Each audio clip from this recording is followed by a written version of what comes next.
My today topic is history of translation study. If we look at the history of translation study, we have two recurring themes of sense for sense translation and word for word translation, and these both themes goes back to Caesarea and this to St. Jerome's approaches and other approaches as well.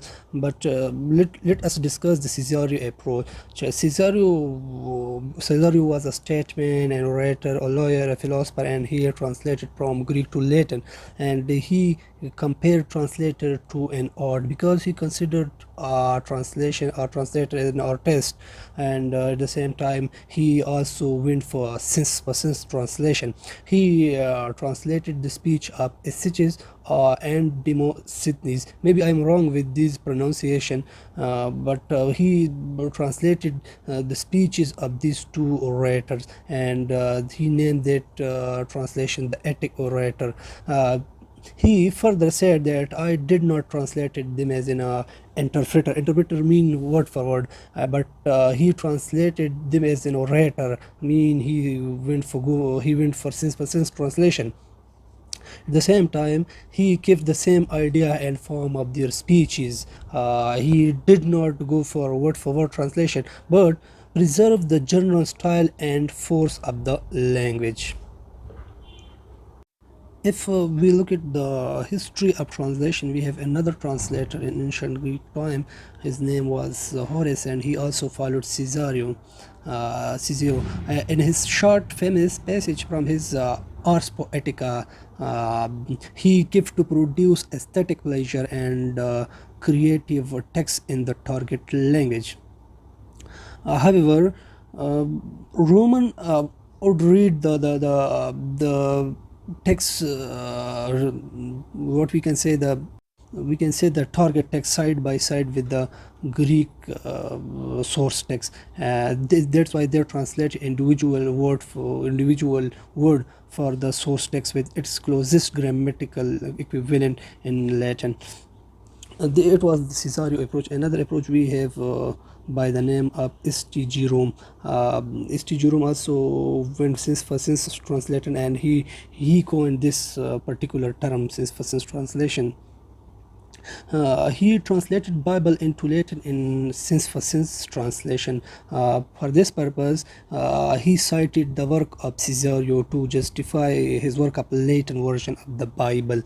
And there we have another term, that is what we can so call the Latin Vulgate. This was a famous work of St. Jerome, and in this famous work of Jerome, he translated Bible into Latin from Hebrew and Greek. He also revised and corrected the early Latin translation of New and Old Testament, but this became a controversial decision for those who want to maintain the divine inspiration of the Greek Spigventa, I think. Maybe I'm wrong with this pronunciation too.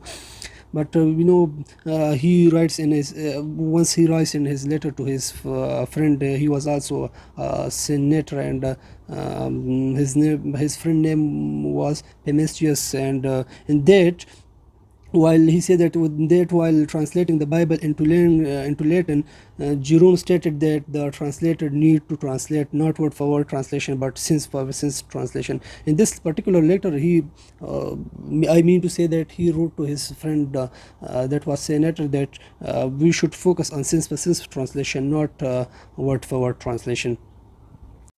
Moreover, he rejected the word for word translation because he was of the view that it destroyed the original sense, and this kind of translation is absurd translation. It is not clear. There is some kind of ambiguity, while he supports sense for sense translation, saying that sense for sense translation allow the sense and content. The content we can say that this is idea, concept, and meaning. This allow the sense and content of source text. We have another approach, that is China and the Arab world.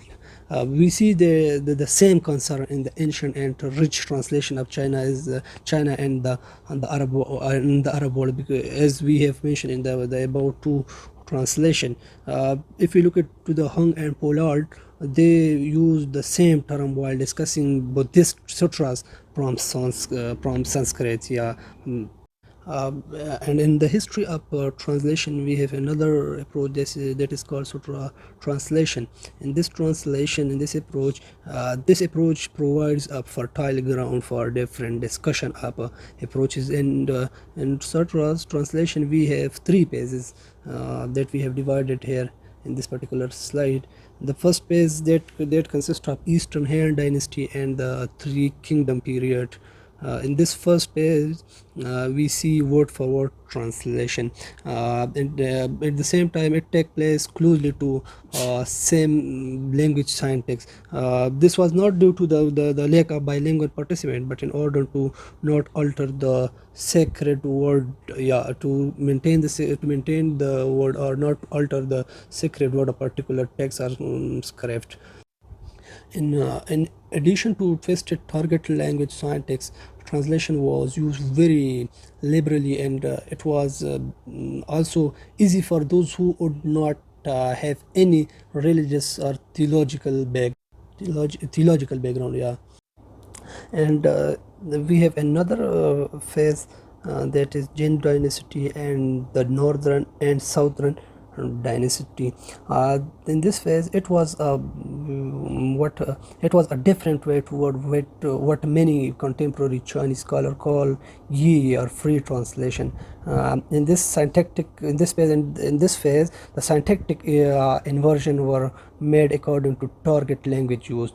The feces of writing that were too foolish and twisted in order to provide or to bestow them a high literary quality.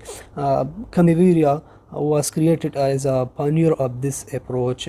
In some extreme cases, the polishing might have gone too far, and there are extended discussion, for a broad and comprehensive discussion of how this affected the original text or message.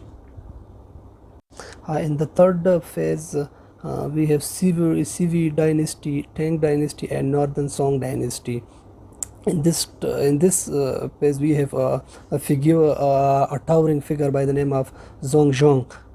He had complete command over both languages, Sanskrit and Chinese, and who educated that attention should be paid to the style of the original text. Literary polishing was not to be applied to a simple and plain source text.